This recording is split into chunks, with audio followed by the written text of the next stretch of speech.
శ్రీమాత్రే నమ. జయ గురు దత్తాత్రేయ నమ. మకర రాశి వారికి కుజుడు పాపగ్రహం అవుతాడు. అటువంటి కుజుడు 6వ స్థాన సంచారం చేయడం వల్ల ఇది జాతకుడికి శత్రువులపై విజయాన్ని, కోర్టు సమస్యలు ఉన్న పరిష్కారం అవుతాయి, అప్పులు ఏమైనా ఉంటే దాని నుంచి బయటపడతాడు, ఉద్యోగ ప్రయత్నాల్లో విజయం లభిస్తూ ఉంటుంది, ఏదైనా కాంపిటీషన్లో సక్సెస్ సాధిస్తూ ఉంటాడు. అయితే తన పరిహారం అంటే 6వ స్థానం బుధుడి యొక్క స్థానంలో శత్రుస్థానంలో ఉండడం వల్ల ఫలితాలు మరింత తొందరగా రావాలి అంటే కంప్లీట్గా ఈ ఉద్యోగపరమైన సమస్యలున్నా, రుణ సమస్యలున్నా, వివాహ సమస్యలున్నా కూడా ఈ కుజగ్రహ పరిహారాన్ని చేసుకుంటే తొందరగా అవి పరిష్కారం అవుతాయి. ఎవరైనా కొంతమంది దీర్ఘకాలిక అనారోగ్య సమస్యలతో ఉన్న వాటి నుంచి బయటపడడం జరుగుతుంది. 6వ స్థానం అనేది రోగస్థానం.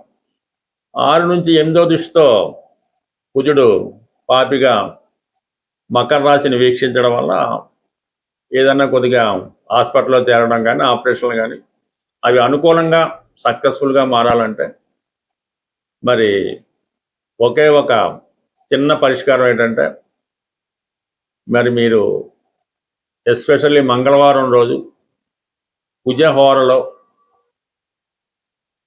ఏదైనా ఒక సుబ్రహ్మణ్య స్వామి అయితే బెటర్.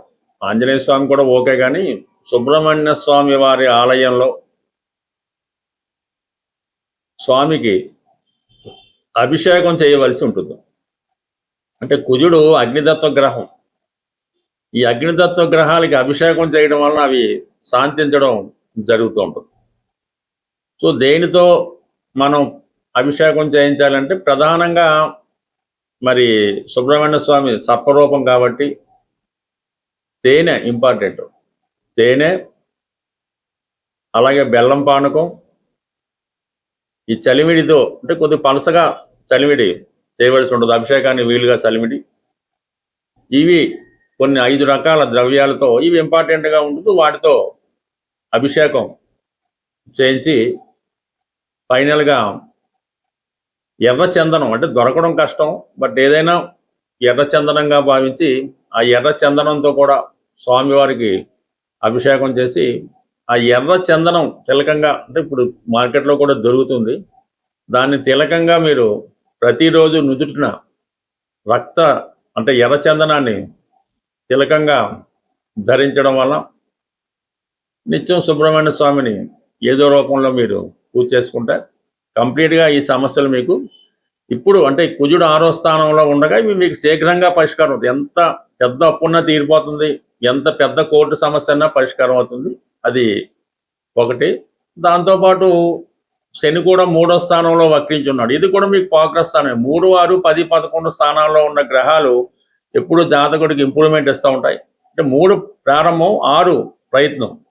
ఈ 3వ స్థానంలో కూడా శని భగవానుడు వక్రగమనం ఉండడం వల్ల పరీక్షిస్తుంటాడు. ఇవ్వాలా వద్దా అని పరీక్షిస్తుంటాడు. అటువంటి శని భగవానుడికి మీరు ముందుకు తీసుకెళ్లాలంటే మాత్రం ఎస్పెషల్లీ గురువారం రోజు శనిహోరలో ఏదైనా చెరువులో, చేపల చెరువులో, ఏదైనా నదో చేపలున్న ప్రాంతంలో అక్కడ ఉన్నటువంటి చేపలకి ఈ గోధుమ పిండి ఉండలుగా తయారు చేసి ఆ ఉండలు చేపలకి ప్రసాదంగానో, నైవేద్యంగానో, ఫీడ్గానో ఆహారంగా వేయడం వల్ల మంచిది. ఇంకా లేదు, చేపల చెరువులో ఉన్న వాళ్ళకి చేపల ఫీడ్ వేసినా పర్వాలేదు. ఈ విధంగా మరి చేపలకి మీరు గురువారం రోజు శనివారంలో ఫీడ్ చేయడం వల్ల మీ పనులు కొంతవరకు ముందుకెళ్తాయి.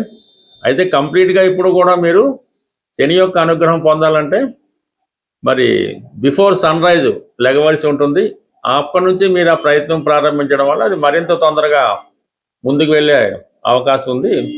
అలాగే ఇంకా ఈ 2 గ్రహాలు మీకు ప్రసన్నం చేసుకుంటే మిగతా ఆటోమేటిక్గా ఉన్నది. ఈ మధ్యన ఈ మకర రాశి వారికి శత్రువులు బాగా పెరిగిపోతున్నారు. వాటి నుంచి బయటపడాలంటే మరి మంగళవారం రోజు మీ ఫ్రెండ్స్గా ఎవరైనా ఉంటే వాళ్ళకి చక్కగా ఏదన్నా మంచి ఈ ఇంట్లో ఒకసారి వాళ్ళకి భోజనానికి పిలిచి ప్రధానంగా కందిపప్పు నెయ్యి సాంప్రదాయంగా భోజనం పెట్టడం వల్ల చక్కగా మీకు ఈ శత్రువుల బాధ తగ్గిపోతూ ఉంటుంది. అలాగే చిన్న చిన్న అప్పులు లాంటివి ఏమన్నా ఉంటే వాటిని తీర్చడం వల్ల కూడా మీకు తొందరగా ఈ సమస్యలు పరిష్కారం అయ్యే అవకాశం ఉంటుంది. స్వస్తి. ఏదైనా మనకి గోచార రీత్యా వచ్చే సమస్యలు మనం ఈ పరిహారాల ద్వారా కంప్లీట్గా వాటిని పరిష్కరించుకునే మార్గాలు చాలా వరకు మనకి ఋషులు చెప్పడం జరిగింది. అంటే మనకి ఇప్పుడు ఏలినాటి శని వచ్చింది, అది ఖచ్చితంగా ఆ ప్రభావం అనుభవించాలంటే అది ఖచ్చితంగా అయితే కాదు, మన చర్యల ద్వారా మన క్రియల ద్వారా మన ఆత్మబలంతో ఇటువంటి ఏలినాటి శని అవ్వచ్చు, అష్టమ శని అవచ్చు, ప్రతిదాన్ని కూడా మనం మనకి అనుకూలంగా మార్చుకోవడానికి అనేక ప్రయత్నాలు మనకి పెద్దవారు చెప్పడం జరిగింది.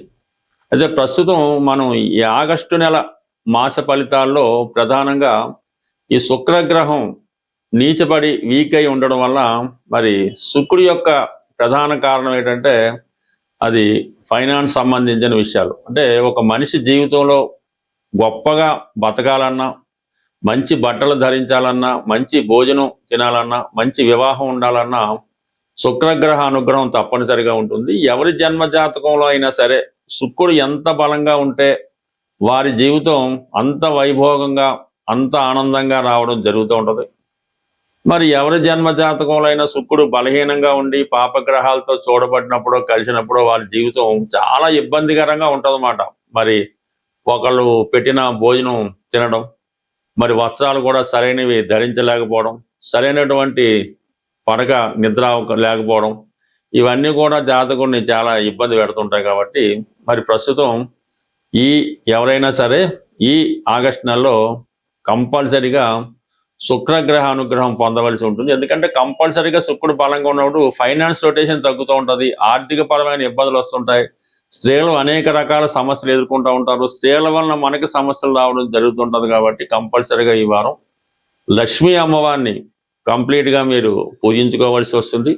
అదృష్టవశాత్తు మనకి ఈ శ్రావణ మాసం కూడా ఈ నెల ఆగస్టు 13 నుంచి ఈ శ్రావణ మాసం ప్రారంభం అవడం జరుగుతుంది. అందుకన్నా వీలైతే ఈ శ్రావణ మాసం మొత్తం మీరు ప్రతిరోజు కూడా మనం ఎలాగైతే కార్తీక మాసం ఉంటామో ఈ శ్రావణ మాసం కూడా అంత నియమంగా ఉంటూ, అలాగే కొన్ని బలహీనతల్ని విడిచిపెట్టి ప్రతినిత్యం లక్ష్మీ అమ్మవారి ఆలయానికి దర్శించుకోవడం, శ్రీ సూక్తం, లక్ష్మీ స్తోత్రం లాంటివి పారాయణ చేసుకుంటూ మీ కుటుంబంలో ఉన్నటువంటి స్త్రీలని గౌరవించడం, ఈ విధంగా చేయడం వల్ల కంప్లీట్గా మీకు శుక్రగ్రహ అనుగ్రహం లభిస్తుంది. ఈ నెలలో వచ్చే ఆగస్టు 21వ తారీఖున వచ్చే వరలక్ష్మి వ్రతం అన్నది ఎంత ఇబ్బందుల్లో ఉన్నా, ఎంత ఐశ్వర్యంతో ఉన్నా మీ స్థాయికి తగ్గట్టుగా ఈ వరలక్ష్మి వ్రతాన్ని మీరు పూజ చేసుకోవడం వల్ల విధి విధానంగా, అంటే ఎవరి ఆచారం వారికి ఉంటుంది,